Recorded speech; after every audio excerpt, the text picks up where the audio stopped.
श्राद्ध के प्रकार। भारतीय धर्मशास्त्रों में शास्त्र के अनेक भेद बताए गए हैं।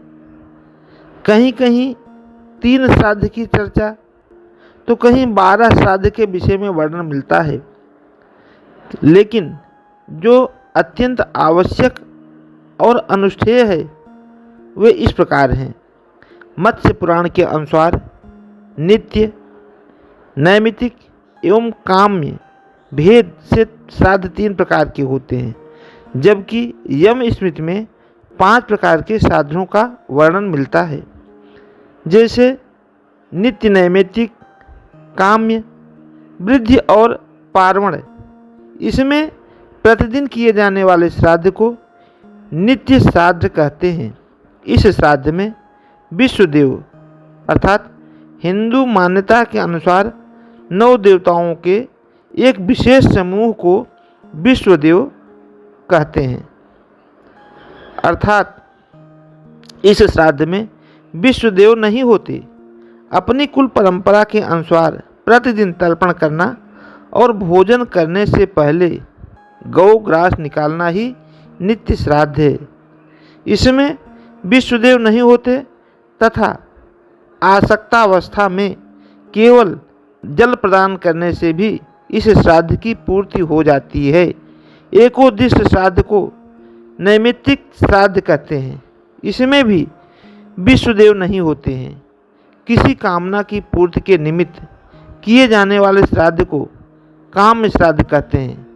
मुंडन, उपनयन, विवाह आदि विशेष अवसर पर किए जाने वाले श्राद्धों को विशेष श्राद्ध कहते हैं।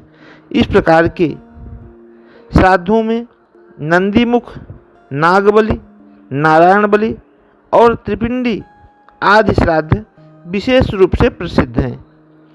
पितृपक्ष, अमावस्या या पर्व की तिथि आदि पर जो सदैव जिसमें विश्वदेव सहित होते हैं का श्राद्ध किया जाता है उसे पार्वण श्राद्ध कहते हैं।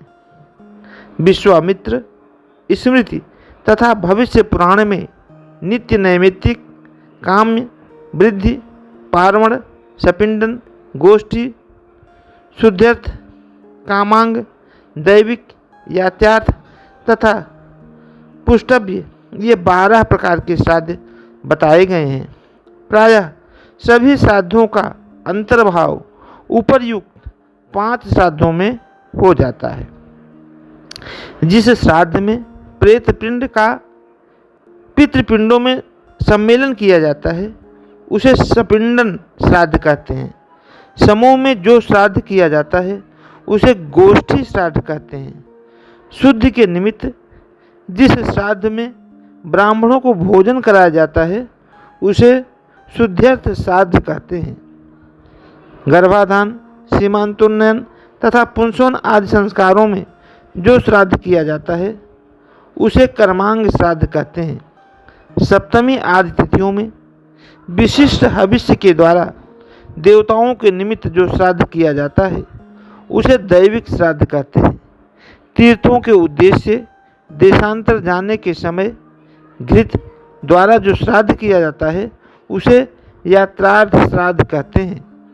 शारीरिक अथवा आर्थिक उन्नति के लिए जो श्राद्ध किया जाता है उसे पुष्टर्थ श्राद्ध कहते हैं। उपर्युक्त सभी प्रकार के श्राद्ध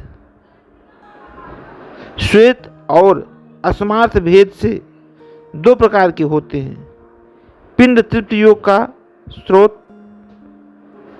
अर्थात पिंड तृप्त योग को स्रोत श्राद्ध कहते हैं और एकोद्दिष्ट, पार्वण तथा तीर्थ श्राद्ध से लेकर मरण तक के लिए जो श्राद्ध होता है उसे अस्मार्थ श्राद्ध कहते हैं। 12 महीनों की 12 अमावस्याएं, सतयुग, त्रेतादि युगों के प्रारंभ की 4 युगा तिथियाँ, मनुओं के आरंभ की 14 मनवादि तिथियाँ, 12 संक्रांतियाँ, 12 वैदिक योग, 12 व्यतिपात योग, 15 महालय श्राद्ध पितृपक्ष, 5 अष्टका, 5 अन्वष्टका तथा 5 पूर्वयुद्ध, ये कुल 96 श्राद्ध के अवसर हैं। इस प्रकार से श्राद्ध का वर्णन मिलता है।